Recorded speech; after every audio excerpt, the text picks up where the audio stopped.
E aí galera, beleza? Tudo bem com vocês? Estou gravando mais um vídeo pra vocês e dessa vez aqui é o nosso emuladorzinho EggNS, que é aquele emulador de, obviamente, Nintendo Switch, que traz aqui diretamente a versão 3.0 pra ele. Bom, essa daqui ainda não é a versão 3.0 oficial, e sim é apenas uma versão em beta, só que a gente tem algumas más notícias para usuários de Snapdragon 860 para baixo, que alguns jogos a gente simplesmente não vai ver nenhuma melhorias, outros, é claro, a gente vai ter aí algumas melhorias bem claras, e principalmente todas as novas configurações que o EggNS vai trazer para vocês. Bom, começando principalmente por esse lado de configurações, no caso essa daqui é uma versão beta, então tudo pode mudar ainda no lançamento oficial da versão 3.0, mas já nessa versão beta, galera, a gente tem aqui algumas configurações bem importantes, como por exemplo a adição dos drivers 611, que já estavam disponíveis aí desde a versão 2.1.7 ou 2.1.8, se eu não me engano, e também agora a gente vai ter a acessibilidade do driver 615, que eles estão recomendando para a maioria dos dispositivos, ok? O driver 615, em teorias, segundo aqui o próprio EggNS, seria o que rodaria melhor para os seus dispositivos. Mas como eu disse, né, Snapdragon 860, Snapdragon 845, 855 ou então 850 simplesmente já estão fora da lista de compatibilidade do EggNS, porque eles estão focando mais nos Snapdragon 870, que tiram o melhor proveito de todos os boosts que eles deram nesse 3.0. No geral, galera, a maioria das configurações aqui dessa parte do Global Settings seria a mesma configuração que a gente tinha anteriormente, como por exemplo o Enable Disk Shader Cache, Enable Video Decoding, Full Screen Display e aqui também o nosso HD Rumble. No resto, galera, a gente teve aqui leves mudanças dentro dos nossos jogos. Por exemplo, quando a gente acessa aqui o nosso menuzinho das Game Settings, como vocês podem ver, a gente vai ter várias mudanças nessa abinha do que comparado à outra versão, né? Vocês podem ver que agora a gente tem o Disable Patch Packs sendo a primeira opção delas, inclusive aqui também o Occlusion Carry,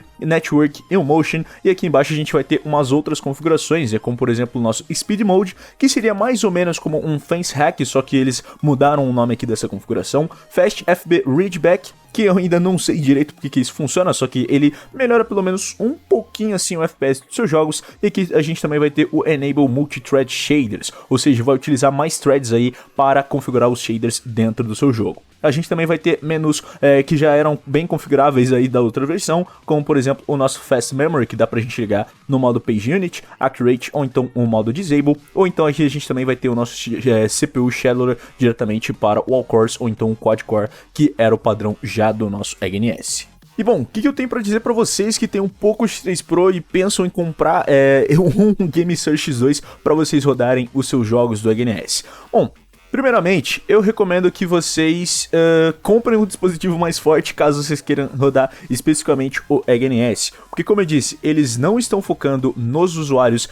de um Snapdragon 860 ou abaixo disso. Todos os testes que eles estão fazendo, inclusive no canal deles, são aí com o Snapdragon 888 ou algumas vezes com o Snapdragon 8 Gen 1. E a maioria das vezes, galera, é isso que vai acontecer, o seu jogo vai crashar e ele não vai conseguir estar executando de uma forma muito boa dentro do seu dispositivo. Como vocês vão poder ver, galera, eu vou carregar aqui o meu Legend of Zelda, né, o meu Breath of the Wild, que inclusive eu não tenho aqui no meu Switch, mas galera, a performance é basicamente a mesma que a gente tinha anteriormente, com 15 FPS mesmo no modo dock. Bom, a maioria das melhorias estão aqui, pelo menos nessa partezinha de loading. Vocês podem ver aqui que eles conseguiram liberar um pouco mais de memória RAM do que eles tinham anteriormente. Então, principalmente na hora que você carregar o seu jogo pela primeira vez, você vai ver muita RAM disponível aqui para o seu celular. Só que é claro, na hora que a gente carrega aqui alguma coisa em 3D realmente do nosso jogo, aí a gente vê que isso daí vai se esgotando bem rápido, principalmente para smartphones de 6 GB de RAM. Também tivemos aí melhorias para rodar outros tipos de jogos, né, principalmente no Snapdragon 870 ou até mesmo no 888,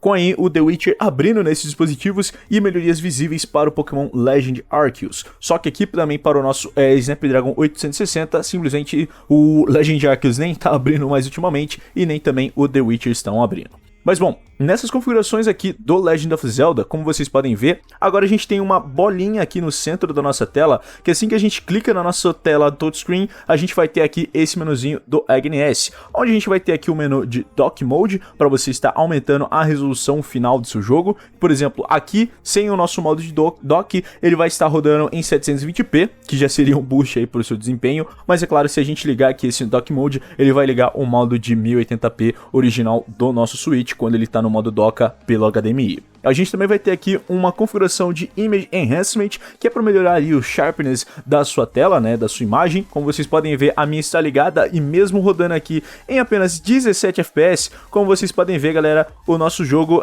algumas vezes ele vai carregar algumas shaders, vai dar uma travadinha maior, né, como vocês podem ver. Mas basicamente ele vai ter um sharpness melhor na área de tela do seu celular em geral. A gente também vai ter aqui a última configuração, sendo o Display Performance Statistics, que seriam essas estatísticas de performance, que como vocês podem ver, assim, obviamente, fica um pouco mais limpo a nossa tela, mas você prefere ver aqui o que ele está consumindo, e principalmente, se você tem um dispositivo de 6 GB de RAM, o seu jogo vai crashar. Não agora, não sei quando, mas o seu jogo vai crashar. Não adianta você ter aí 6 GB de RAM e pensar que seu jogo não vai crashar, porque ele simplesmente vai crashar pra caramba, ok?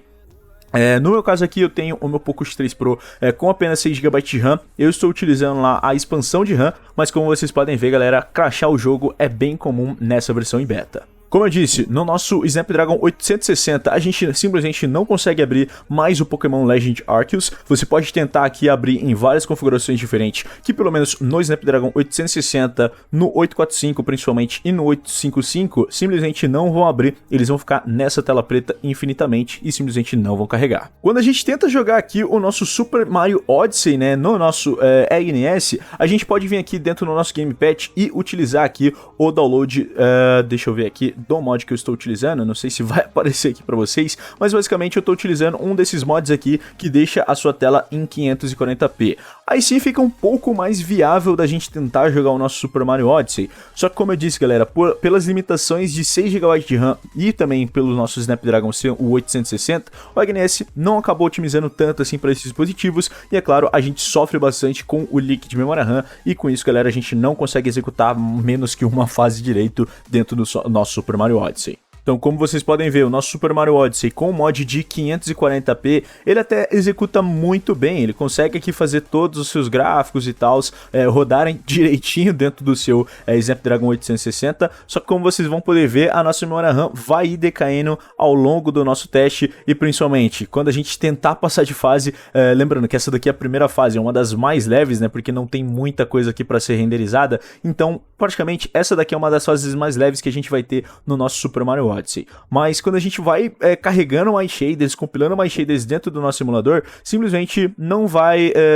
dando muitos resultados pra gente, né? Como vocês podem ver, ele começa ali mais ou menos nos 3 GB, depois já vai caindo ali pros 2000 e mais recentemente, quando a gente chegar um pouco mais longe nessa primeira fase, a gente já vai poder ver que o desempenho não vai estar tão legal assim pra gente estar executando. Vocês podem ver que até em certas partes ele consegue atingir ali os seus 60 FPS com esse mod aqui de 540p, né? Como vocês podem ver, a resolução não está tão boa assim,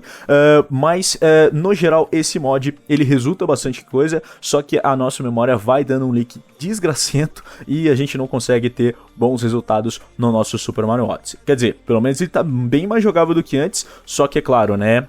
Conforme a gente vai utilizando e vai carregando mais shaders dentro do nosso jogo, simplesmente fica injogável. Apesar de jogos já bem consolidados nesse emulador, como o nosso Pokémon Sword and Shield, a gente consegue ainda ter, obviamente, uma boa performance, ainda mais para celulares que já rodavam ele nas atualizações anteriores, como aqui é o caso do nosso querido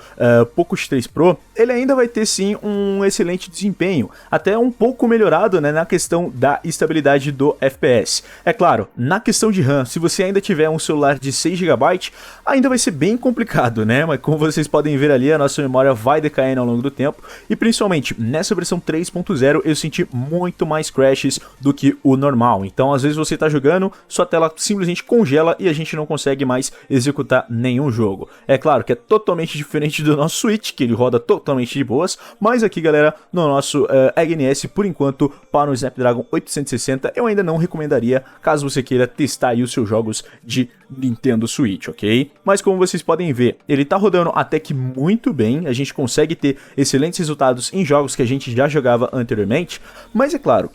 se você tiver um 6 GB de RAM, você tem que ficar salvando o seu jogo a todo momento, porque você simplesmente não sabe uma hora que ele vai crashar do nada, né? Você pode estar jogando numa boa uma hora e depois ele simplesmente começar a crashar e você não conseguir executar mais nada dentro do seu joguinho. Mas bom, Esses daqui são as novidades do nosso EGNS 3.0. Ele teve sim várias melhorias, principalmente uma delas é nessa melhoria de memória RAM, só que infelizmente, né, para celulares um pouquinho mais humildes, né, como aqui um Snapdragon 860, você vai ter aí um probleminha maior para rodar ele. Principalmente aqui o quesito de esquentamento ou superaquecimento do nosso querido Poco X3 Pro deve ser um probleminha, né, porque as frequências vão reduzir mais e obviamente os seus FPS vão ficar bem lixosos. Mas no geral, galera, a experiência com EGNS 3.0 é um pouco mais satisfatória do que com os outros, pelo menos até o lançamento da versão oficial dessa 3.0, eles prometem mais mudanças, que essa 3.0 em beta tá mesmo bem em beta ainda, então tem várias coisas que não estão dando certo para o desenvolvimento, mas no geral, galera, a gente espera aí melhorias bem grandes, pelo menos na versão oficial. Como eu disse, o EGNS não está mais dando suporte para o Snapdragon 860 ou abaixo, então se você quiser jogar mesmo, só mesmo com o Snapdragon 870 e com 8 GB de RAM para cima. Mas no geral é isso, né, galera? Espero que vocês tenham gostado desse review da nossa nova versão do EGNS 3.0. Se vocês gostaram, não esqueça de deixar o seu gostei aqui embaixo, se inscreve no canal aqui embaixo também para mais vídeos como esse e vários outros, comenta, compartilha, adicione os vídeos favoritos, liga o sininho para não perder mais um vídeo e é nóis, galera, valeu e falou. Tchau, tchau.